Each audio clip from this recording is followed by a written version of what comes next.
Today's video is going to be a little bit different. I'm not going to be sharing all of my own words today. I'm going to be sharing the words of wisdom of someone else. I'm going to be sharing the words of a fellow traveler of the path, who we will simply call Denizen. Give you some background context here. He asked me if The Deplorable Word by Erica Fravel was any good. And I'm like, listen to my audiobook I made of it on Goat Lodge. And then he actually went out and bought it. So I'm going to be reading you our conversation. This is Messenger. He says to me on August 25th at 2:42 a.m.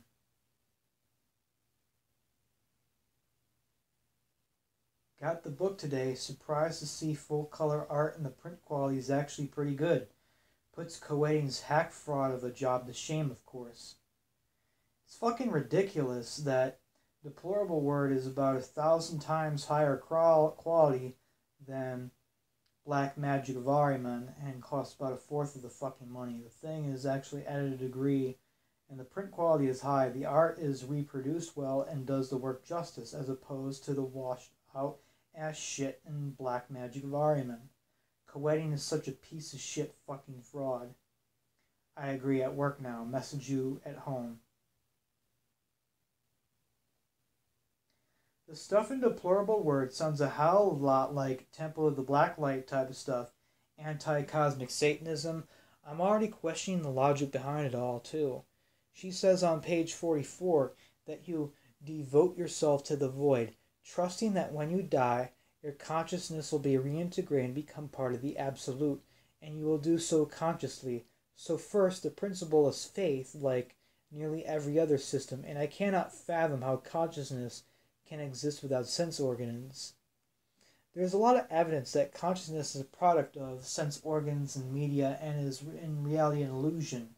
If you've been watching Frater Oculus / Steve Borowski, he talked not too long about how consciousness is basically made the same way animation is, a series of snapshots stitched together to create a perception of continuity that doesn't actually exist, just like the animation is single cells run together to appear like continuous, moving, living activity. The key is in how the human brain orders events and breaks things down into bundles that it can process. That function is what shapes our perceptions of how the world works, but is not necessarily completely accurate. Considering this to be true, how do we figure that consciousness can continue to operate in the absence of a brain, sense organs, the sense media, and the network between them? It seems far more plausible to me that consciousness is just another sense like touch or sight, and is a product of circumstance, biology, and stimulus, which are entirely dependent upon the natural environment. It can't operate without these conditional elements. It is therefore not something defining of the essence of anything, and cannot be carried on without the body and external things to perceive. He continues. Separation between things is what makes consciousness possible. Because in order for it to work, there must be self and other. If all becomes one in the chaos of the abyss, how can this system continue to operate? How can the system possibly continue to operate? It makes no sense unless we concede that all things exist in chaos. The system can continue, but we would perceive the totality simultaneously somehow, and even that is impossible to comprehend. And we can't even know that it is the state we are in right now. For all we know, we are already in the endless chaos. The best case scenario is that we somehow remain conscious in the eternal darkness, yet are one and whole, yet separation is still extant as to facilitate consciousness, so we will be in the exact same state as we are in the world, as we are right now in this world. And she also says the abyss will tear apart the world and reintegrate everything into itself anyway, So what's the fucking point in doing any of the work? Does it need help? I think the only thing to compel anyone to submit and work on its behalf is the whole "you'll still be conscious" shit. Just like the thing they say in Temple of the Black Light about the remaining yourself when Azerate devours the cosmos, which indicates our current existence will continue, which seems to defeat the entire purpose. And I say, I'm not blowing you off, just reading these right now. What Steve Borowski says about consciousness being generated by the brain is also true, but I don't like to think about that much because I don't like atheistic thinking. I mean, contemplation about mortality, that I'm going to die, it's all over, it's just blackness.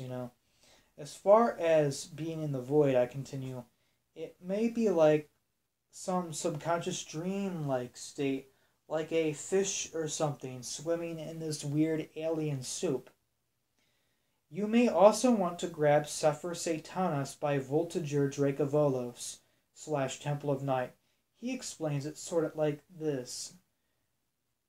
And to be nice, I'm actually going to read the pages I sent Denizen of this book. I have the book in my hands right now. So basically, the verb of the tree of Nightside's most elevated sphere is Keper, which means I come into being. While Keter, in the Hebrew tree of life just means being. Keper, or Xeper, pronounced Kep-er, is different from the Kether. The Kether just means being. Kep-or, or Xeper, or Keper means I come into being. So, while Kether represents just stasis, being, just existing, Kep-er is an action. It's a verb. It's a motion behind that being. It's coming into being. It's becoming more. It's increasing. Okay, so I sent Denizen a couple of pages from this very short book. You can read it in like an hour. Sefer Satanas by Temple of Night. I may as well just read you the whole story. Dark entries. So, here we go. It was a Saturday night on the autumn chill had just begun to break the cruelty of summer's cycle. Dennis was driving on the highway en route to the rendezvous point in which was discussed via an internet conversation. They were to meet at a smug coffee shop in the upscale part of an otherwise middle-class town. Hammond initiated the temple which he sought entry. He thought was curious members needed a physical mean in order to reap the benefits of initiation, given the widely trusted and open nature of internet-based organizations and other such going-ons of the modern day. He was dressed quite predictably. An indecipherable black metal band t-shirt with long brown hair and a leather biker jacket. Indeed, his sense of modesty belonged only among the denizens of a dive bar hosting metal concert, with his character comporting not with his image but something far more innocuous. He parked his barely mobile 1992 Audi 100 in the back parking lot of the establishment and used the time to walk around the front in order to smoke a cigarette before entering. Dennis never passed off the opportunity, however inconvenient or disastrous to appear the proverbial badass of sorts. 7 p.m. was their meeting time, but because of his habit, he walked in 5 minutes late, thinking nothing of his tardiness. He scanned the room in a confident excitement to meet his contact, but to his anguish he saw nothing of the sort. A room filled with average-appearing colorful mundanes, which he would rather about-face and return home than to spend time around. However, he considered the potential lateness of his appointment and reason to wait while surfing the news feed of his Facebook application on his smartphone. Minutes passed. Then an hour. Nonsensical, empty zombification while he took in the poison the electric religion. Every now and again, while checking his phone, he would scan around the room with a grimace, looking for any sign of the elite satanic warrior which was allegedly meeting him there. After an hour and a half passed, in one of these instances, he scanned the room to find a young woman with blonde hair and wearing a professional dress, almost as if belonging to in a collegiate English department, staring and smiling at him, being entirely uninterested in the wiles of women, given up years ago by the crushing weight of anti-social interests and the critical mass of their opinionated rhetoric. He nervously turned back into his phone. Then he opened his messenger application and attempted to contact his associate. "Are you lost or stuck in traffic? I'm here," he typed to the pseudonymous person. "No. I've been here the whole time," the contact responded.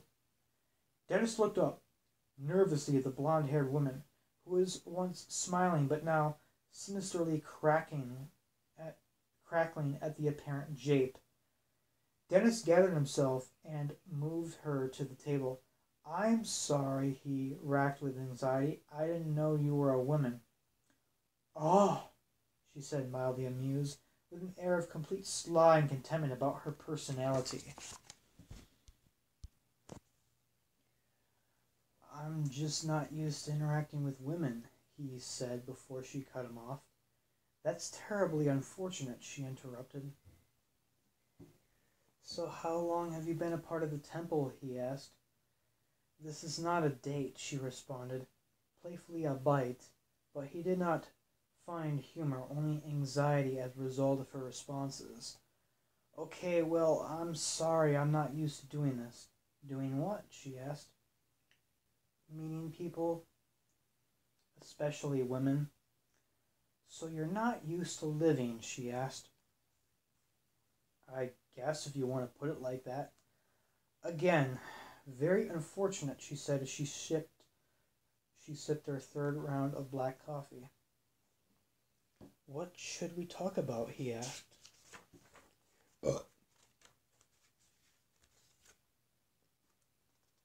You had 1,000 questions online, paragraphs of emotionally charged rambling, but now that I'm a woman and in real life, you can't say anything of your thoughts?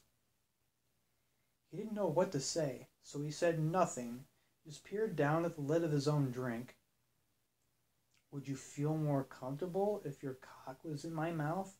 "What?" She moved her chair closer to him and placed a hand on his thigh. "I could bring you to the heights of ecstasy and the depths of hell and back before you could even bring yourself to remember my name." She moved her hand over his camouflage fatigues and between his thighs to feel his pulsating hard member. "Now, that is big," she excitedly said. "Do you want to have sex?" he asked. "Come on," she yelled, throwing her hands down the table in absolute outrage. "What is your problem?" she said. "What?" "I'm so confused," he said wearily, almost sliding his chair back. "What does a girl have to do to have a naughty encounter with a confident man?" "I'm sorry." "Stop being sorry," she said, the outrage seemingly even worse than before. She was wiping the semen off her face in the back seat of the 1992 Audi 100 as Dennis began dressing his lower half once more. "Do you feel better?" she asked. Extremely," he said. "I've never done that before." "Ha!" she belted out. "Well, get ready." He almost asked, "For what?" But he knew that would have been a stupid question. "I thought you guys wouldn't have been very sexual," he commented. "Why is that?" she asked. "Well, all the talk about death, destruction, and mundanity. I mean, isn't this something very carnal that just happened?" "No, not the way I see it. I met a hot guy with long hair who was probably 10 years younger than me, and we went back to his car, so I could suck his cock until he was screaming, she said. I don't understand. I know.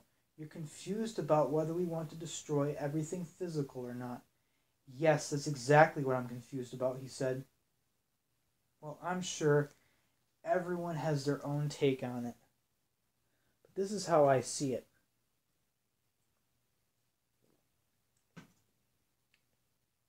We hate mundanity. It's actually corrosive to the potential of living. We all have to live, and that's a matter of dharma. So if we are here, we have the satanic duty to presence the dark, delicious and seductive measures of the night side, via causal or non-being. Okay, he said. Think about it, she continued. Did we just sit here like frickin' animals and formalize a legal agreement or perform a mating call? No. You came in intending to do something very plain, the affirmation of temple membership position. I had to presence the acausal. We began flirting like naughty people and retreated to a dark car to let off some steam. You're never going to forget this night. Ever. No, I won't, he said jovially. This is how we live. To the fullest. We strive always to be at one with the impetus of chaos. A day for us isn't just 24 hours. It's filled with the intoxication of the abyss. So, what about destroying the universe? Isn't that the ultimate goal, he asked?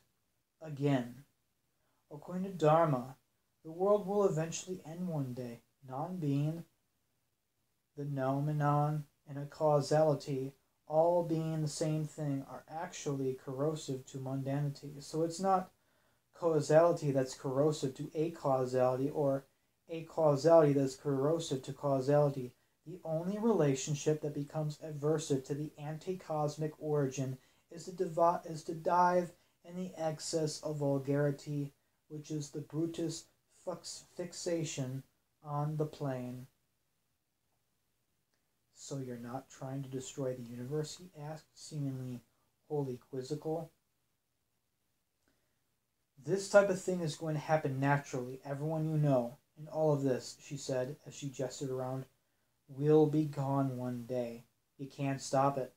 That's the way the causal realm works. However, part of our dark enlightenment is that an eternal, constantly changing being, which is non-being, exists inside of us. That will continue on and return home.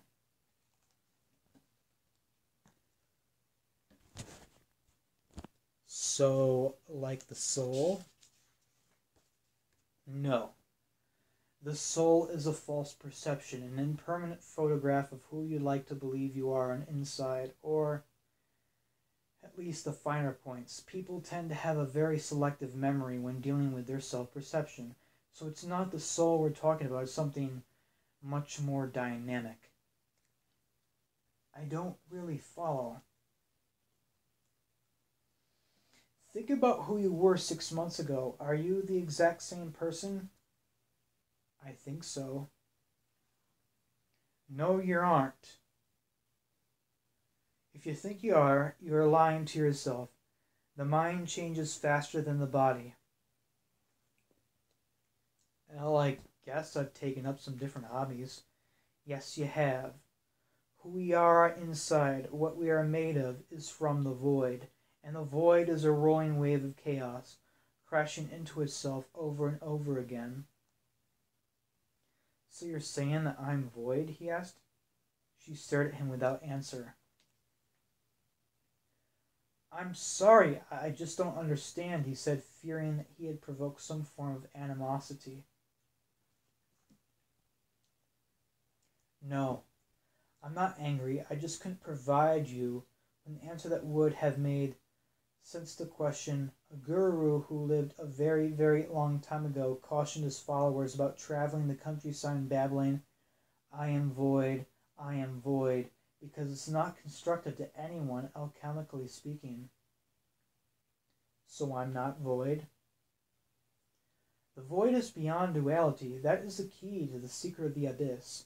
You are void, and the void is composed entirely of subjective potential, the personal lens, many of them, but yours belongs to your experience. When I die, like you say I have to, what will become of me? Void? Will I be myself? You will be beyond opposites, in connection with what you innately are, void. You will be you, and you will not be you at the same time, so it's much better to say that you will be more. So, about the purpose of the temple, it's all centered around internal change and enlightenment, he asked. In part, it's about alchemy that exists on an internal platform. So yes, enlightenment and change are inseparable to this. And the other part is to make this happen externally as well, she said plainly, staring off to the distance with a deep, dark, empty countenance. Oh, he smiled. So to make others come to realize this too, then? No, she said, gravely, as she pulled out a pack of Marlboro cigarettes and produced a companion lighter. She stared at the flame for a few seconds in a curious and disturbing manner of analysis before lighting her smoke. No, he repeated. No, she said. The external purpose involves aiding the same manner of change happening on a suprapersonal scale. What does that mean? It means that everything is different when shifting paradigms from the microcosmic to the macrocosmic, whereas we experience evolution and self-discovery using these methods, which we call Chavajoth, the practice of hendecatry and the undecimal system, is not the same for everyone. What do you mean? Those who are not like us, experiencing this quality of change, are most likely not the beneficiaries. External development in the world means disruptions, chaos, and the bedlam that precedes the manner in which change can occur, and has magnified the sense of the superpersonal presencing of these arts do not qualify as beneficial, but actually corrosive to most individuals still in thrall of their mundane egos. They will not see our efforts as helpful, but horrific, terrible, oppressive, and perhaps altogether evil. Are you some sort of neo-Nazi organization, and this is your way of telling me? No, and if you accuse us of this again, I'm going to deep six you.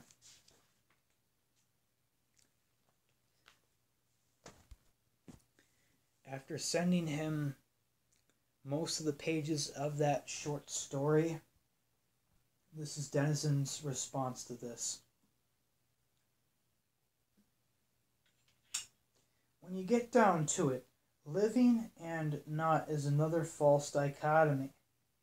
I'm getting more and more the impression that the entire occult realm is a ruse, like everything else, convincing people that they have to work, that they have to escape some sort of fallen state and destiny just so these fucks can sell books and convince themselves that their lives have overarching purpose. It's basically organized religion 2.0. The main point under this paradigm would be that whatever work one is doing with whatever gods or beings isn't leading one to any grand awakening or evolved state. It can have practical benefits relating to greater sense of self and one's position in the grand scheme of things, but it's not a redemption arc culminating in some grand finale, success, or victory.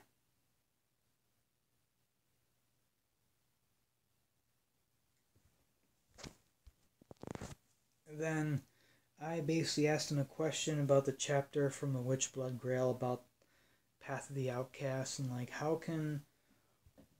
what's the point of all the final judgment and all the work in the Scorpion guy with the Atlantean temples of black flame and everything, if you can just get at the same elevation of Shinhuarhu's God Soul in one astral Sabbath. He says, based on what Marx said in the past, the stuff in Alter, Witchblood, Grail, and Ars Diaboli is separate from the Trident workings, so it seems to me like this is an independent thing. He said in multiple interviews that the sacrificial path is a separate path from the one the Trident trilogy books. So I say, a different kind of elevation, a different kind of God soul then? Then he goes, maybe. Who the fuck knows, though? What even is a God soul, and what importance does it hold? Everything sounds so messianic to me anymore. No matter where you turn, it's all Christian kike, made-up original sin, fallen man nonsense. I find myself asking the question, is my life more important or meaningful than the life of someone who lived a different era, in a different land, under completely different circumstances? They never had access to the information we have, so was their existence pointless, completely unbeneficial to spiritual evolution? It's the same dumbass idea as people being damned for not knowing anything of Christianity. Man is so desperate to convince himself that his life has purpose and meaning, unlike those of animals. Man wants to place himself on a pedestal above his animal brethren and builds up all these bullshit stories, redemption arcs, an endless amount of work to be done to convince himself that he has a higher purpose.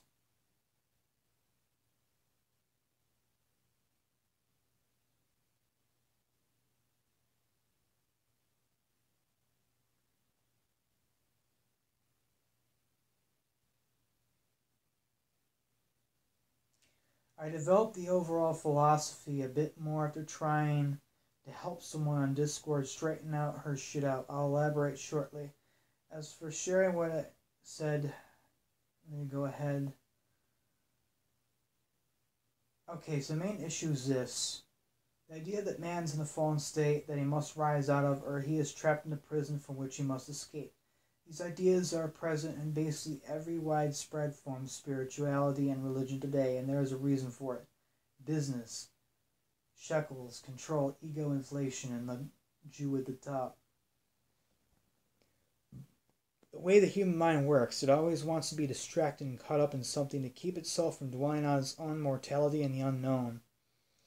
It's why social media's addiction is such an easy thing for most to fall into. For others, it's TV, gossip, shopping, etc.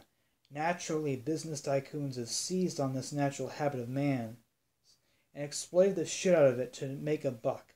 Their distraction is capital and market success, and establish these vast financial empires. Spirituality and religion today are just more realms in which these fucks take advantage and exploit people by playing on our natural, animalistic tendencies. The other key factor to consider is control and taming of man's impulses and destructive habits, resulting from pent-up energy. Just like a dog that isn't walked and is left home all alone all day is going to have a ton of energy built up it will need to release. And this usually is done by destroying furniture, digging through doors, and other destructive behaviors carried out in frustration. Humans do the same things. The churches and imperial governments of old, of course, recognized and understood this about man's nature, and so devised ways and avenues for man to expend his energy in most harmless ways if possible. The primary form of the scheme was religious piety, moral laws, codes, etc.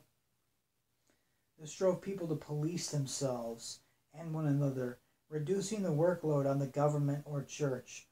The other thing it did was to give man an outlet for all of his energy in the form of religious services, rituals, fervent prayer, service to the church, etc.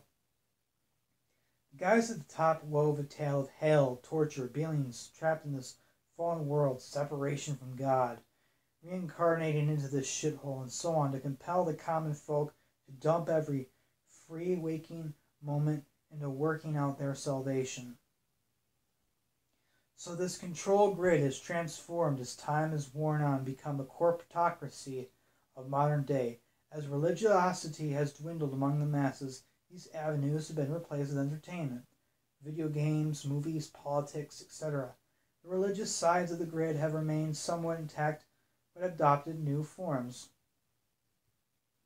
Man has spiritual needs, though, and you have the same tycoon types in this field as other industries.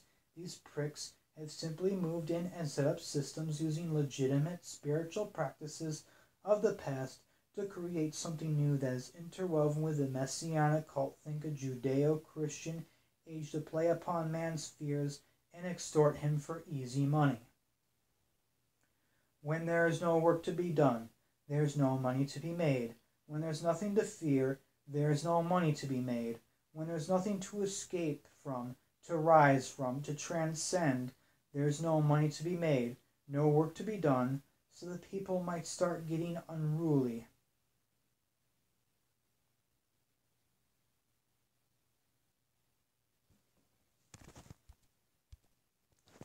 The biggest issue facing humanity today is this belief that man is in a fallen state that he must rise out of, that he is ensnared in a trap from which he must escape.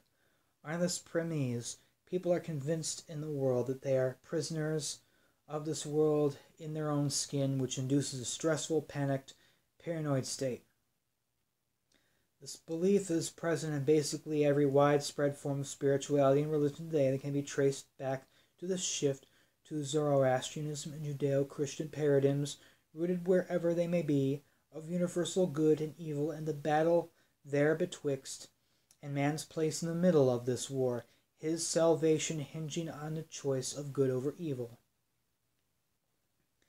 In the pagan and tribal days of man, spirituality and religion were powerful tools to help man to understand his place in the natural order, to see that he is a small cog in a grand universal architecture that he can't possibly fully understand, and to find peace and solace in his naturally imposed limits and position. To the ancient pagans, man was an animal. With limited in knowledge and power, man should live his life in harmony with his position rather than fighting to escape it, and in all of his ways was perfectly all right. The shift to Zoroastrian Judeo-Christian paradigm brought with it the concept of salvation, punishment, final destination, and colored history of man's overarching existence as a species as a tale of redemption moving linearly along a line through time leading to some ultimate juncture of divine reconciliation, rather than a part of the endless, constantly renewing and self-sustaining cycle of nature as was previously understood. From this change in outlook was born the myth of progress, the myth of man's divine purpose that was invested in his life with a meaning greater than those of his animal kin, the myth that man has right to rule over the earth, the myth of man's ascension towards the throne of God. Another issue here, which is a separation of spirit and matter, which I think that's entirely a trap to it. It has to be. And that's the end of Denizen's words in our recent conversation. And I'm just going to comment on that. There is no separation of spirit and matter. So, basically, most people know spirits, ghost, astral light. It's basically matter, but it's like in a fourth or fifth state. We know of solids, liquid, and gas, right? So the astral is like a gaseous state of matter or ethereal state of matter where the atoms and particles that make up physicality are much lighter and so spaced apart that our thoughts will influence it. This is why lucid dream is possible. This is why when you're in the astral plane, astral projection, or whatever, you think it and it fucking happens because on that plane, you're not more powerful. You are as powerful as you are in reality.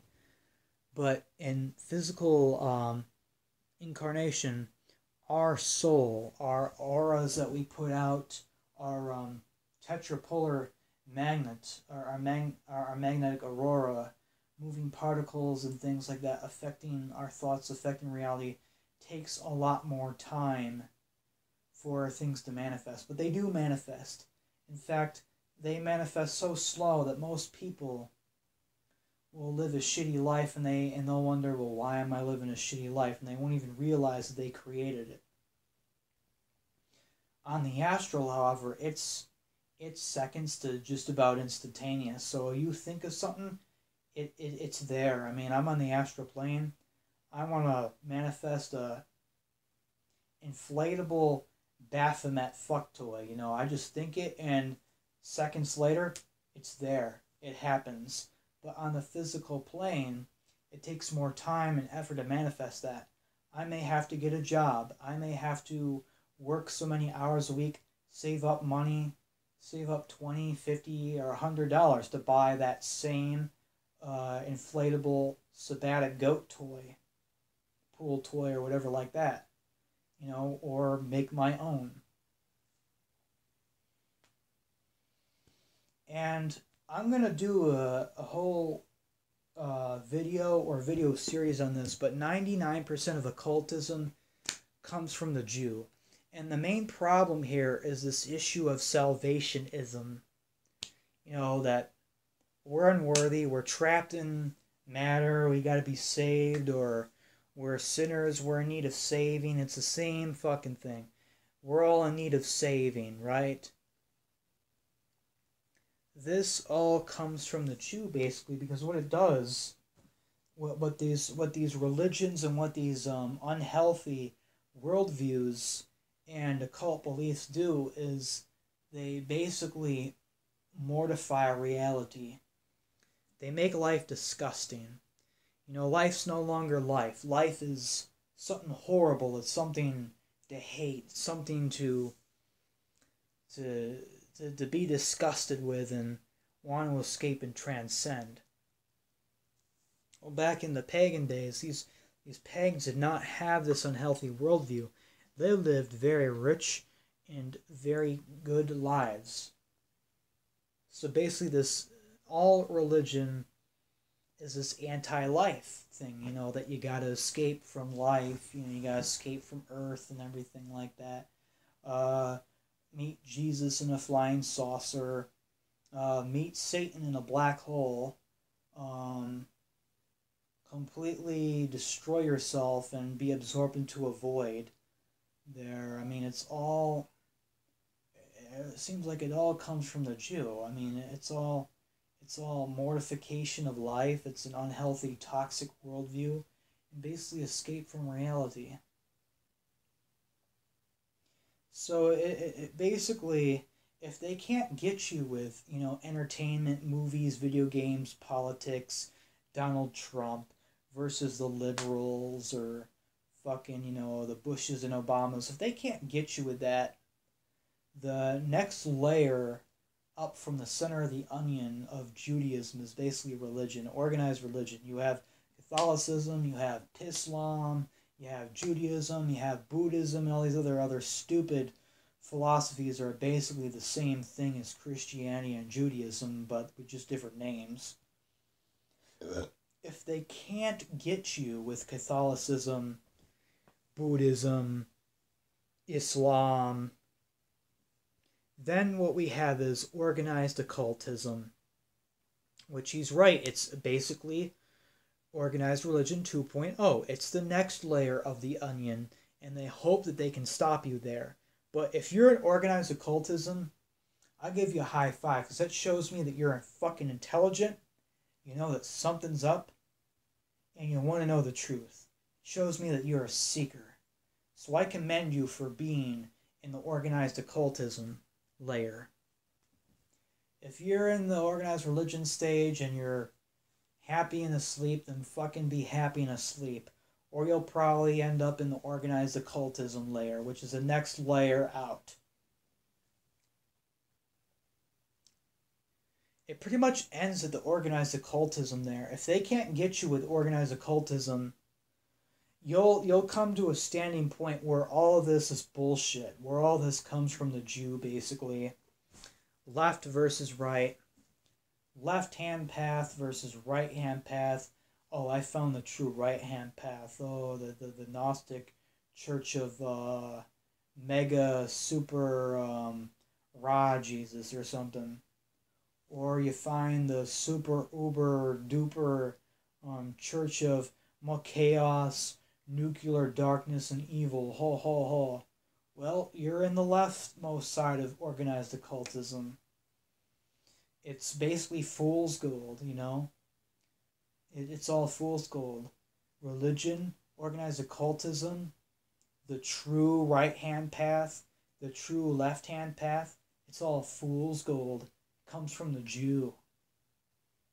And has fuck all to do with real occultism, which is study of the unknown, contemplation on our own mortality, understanding and accepting of the fact that we are small, we are not the center of the universe, we are not the most important thing in existence. We play a small part, and then we crater. We get on Johnny Cash's That Long Black Train for however long the ride is. It could be eternity, or it could stop at some point and we get kicked off that black train and we reincarnate again. You know, and we do it all over again and learn something else there. But it's all the true right hand path, true left hand path is just fucking fool's gold. What matters and what's important is your own will, what you love to do in this life, who you love to worship. Because all a man really needs, he needs a woman or a partner or a best friend in his life, and he needs a higher ideal to believe in, a God to worship. Not saying a Judeo-Christian God or anything like that, but something that will keep him looking outward to the macrocosmic. Where Denizen said that there are practical benefits of these things. Take, for example, occult ritual, magic, witchcraft, interacting with interdimensional beings, extraterrestrials, beings of the primal fire, dragons of the other side, working with the mighty and all-powerful Hecate and all-powerful Lucifer of the primal craft. There are benefits to that, practical benefits, such as they will give you a bigger understanding of self. They'll expand your consciousness. And along with getting that expanded consciousness, you shift up in gears. So you'll always remain small. I mean, because infinity, 0 and infinity are absolute. I mean, if you're at 1, you can never go to infinity. So basically, when you're doing these initiations, it doesn't matter if you're meditating, open up your chakras, crossing the abyss, possession, merging yourself with beings that are older than time, expanding your consciousness like a balloon. What that'll essentially do, it'll take you from where you started. You were this once little tiny cog, this tiny little sprocket in this whole engine, and it'll put you on the drive shaft, and it will basically shift you up some gears and give you a little bit more powerful of a aurora, a more powerful consciousness, a more powerful mode of manifestation of your will, but you will always be small in infinity. I have my own theory about all this. So in every major left-hand path cult, whether we see Satanism, spiritual Satanism, joy of Satan, becoming a god, the Trident trilogy of Mark Smith, merging with Lucifer and Hecate, doing all these great initiations, visiting Atlantis, merging with the Atlantean gods, facing the final judgment of Lucifer, and getting a four-pronged Shinhora soul, God soul. All of that in the end means fuck all, okay? A God soul ain't shit. There are gods, and gods are basically beings of immense power, but they're not the most powerful thing out there. There are things more powerful than gods. Just for the sake of syntax, we'll call them super gods. Then above the super gods, there are hyper gods. Then above the hyper gods, there are super extra omnidimensional, crazily powerful, hyper-dimensional, crazy, insane gods. And above the super hyper omnidimensional fuck all insane gods, then there's crazy fuck all holocaustic nuclear super omnifucks. Then above the super crazy nuclear omnifucks, there are the super crazy insane monads. Then above the super crazy insane monads, that just goes on and on and on forever, like a fractal, like an endlessly zooming Mandelbrot set. Now, there are benefits to doing the work and getting a Shinhuru soul, but all that really is, in the grand scheme of things, is just an elevation. It's just another elevation. It's just another step on the staircase, another rung in the ladder. True initiation never ends. There is no final destination. There is no ending point or whatsoever like that. You're just getting bigger and bigger and bigger and bigger and bigger and smarter, more intelligent, being able to multitask on different planets, different galaxies at the same time, being able to monitor different universes at the same time, being able to exist in multiple different hyperplanes, which is basically what these void-worshipping anti-cosmic Satanists are really after.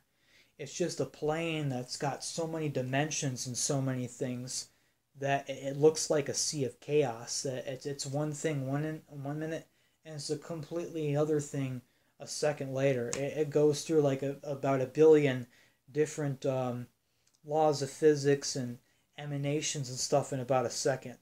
So, you want my honest opinion, that's what a void is. That's what the void is. It's just a hyperplane, a hyperspatial, super seemingly chaotic plane, but it's just another more advanced bubble that's so advanced it makes our universe look infantile and baby-like in comparison. You know, even hyperplanes are not the most advanced thing out there. There are things that are even crazier than chaos. There are things that are even crazier and voidier than the void. So, if you want to pursue the path, you know, and basically explore darkness and go to the void and everything, you're free to do so, but if you think it's some kind of final destination and you're doing it just because you want to escape reality, that's where the trap is. There's nothing wrong with soul evolution or God evolution or monadic evolution. There's nothing wrong with that.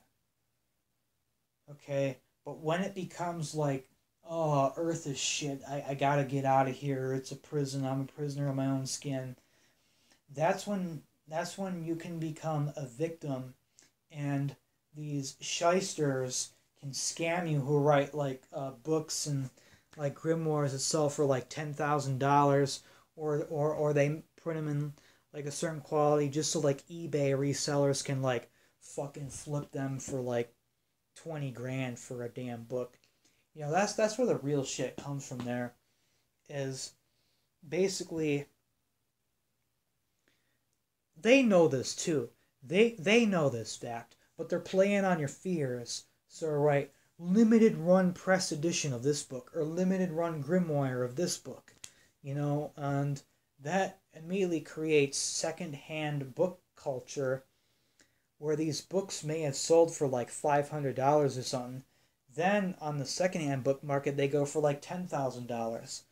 You know, books that cost an arm and a leg for the same amount of knowledge that is our birthright, that we have a right to this understanding. But most people are degenerated and under mind control. They couldn't accept it, and they aren't even privy. They aren't even on that vibration. So this is where the elitism comes from. This knowledge is not meant for the profanes. Well, I'm going to argue that I say it is meant for those who want it. It's not meant for the profanes because they've been so mind fucked They're into distraction. They're ruled by fear. Completely lowest common denominator as Frater Oculus, Steve Borowski, and as can't find the fucking guy's name right now. It pisses me off. But it's that meth head who basically does those flat Earth rants on YouTube. Escape from the flat Earth plane, and if you don't do this, you're filthy fucking retarded, and you're gonna die. Basically, most people are filthy retarded, and they can't. They can't even process this knowledge. So like, okay, I'm not someone who'd want to hoard knowledge or keep this sacred knowledge that's, in my opinion, your birthright from the population. But the Jews have corrupted man so badly, have traumatized them, have mutilated them, have tortured them into submission to Christianity, Islam, and materialism, politics, entertainment, and media so bad that they became filthy retarded, and they became an enemy of this knowledge by their own, that immersion into the lie. So it's like the Jew creates a problem, they push a solution. So these fuckers, they know the truth. They know that we're our brothers with animals and plants, that, even plants have consciousness. These fuckers know that animals are our kin, that they're our brothers and sisters. They know this shit. But they dumb down man so hard, and then they play the solution. Oh, look at these retarded goyim. You wouldn't want to give them this knowledge. Look what they'll do with it. Well, Mr. Shlomo, if you didn't fucking dumb down humanity and the masses so fucking bad, maybe they wouldn't have become profane to begin with. The libraries of Alexandria were public knowledge. Anyone who wanted to read in these mystery schools, anyone who was curious and wanted to know this sacred knowledge of Plato, Pythagoras, the Egyptians and the Greeks, the Brotherhood of the Snake, all these ancient schools, if you wanted in, all you had to do was have the curiosity. All you had to do was the curiosity and the thirst for learning, and you could have this knowledge. This knowledge used to be in the hands of the common man. Then these fucking shysters burned down the Library of Alexandria, bastardized it, raped it, turned into its complete opposite, now known as Christianity, Islam, Judaism, communism, capitalism, socialism, materialism, video gameism, movieism, mediaism, all these isms. And so now they can't even receive this knowledge if they tried.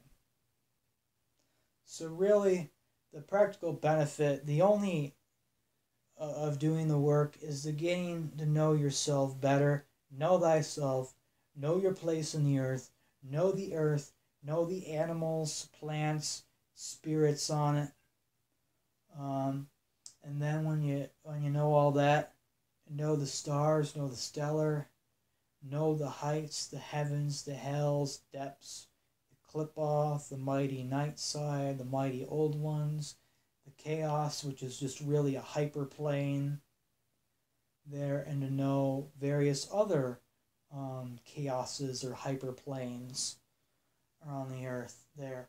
So really, the only thing you need to escape from, the only prison, the only matrix, the only cosmic prison or Maya that you need to escape is what I call the Jewish onion. And I've described it before already. You're at the very center. Stupidity, blind servitude to the Jew. Media, movies, politics, entertainment, psychiatry, medication to keep you imprisoned in the very center. The next layer is organized religion. The next layer than that is organized occultism, or what passes off as occultism. It really isn't a cult at all. It's more like religion than anything else.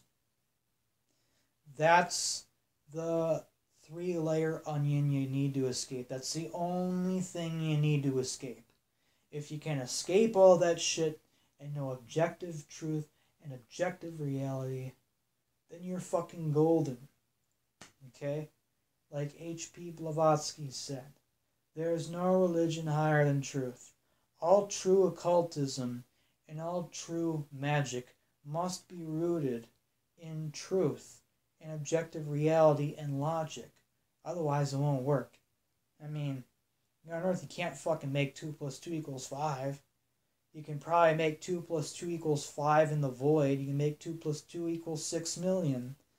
But when you're on this Earth, you got to obey certain laws here and there, or else you'll be like a toddler who just tries to ignore the laws of gravity. You know, he just throws himself around, just tumbles and bruises himself everywhere he goes. So that's the end of my video. This has been Gnosis of fellow traveler of the path, Denizen, and my own commentary on it. Hail Satan.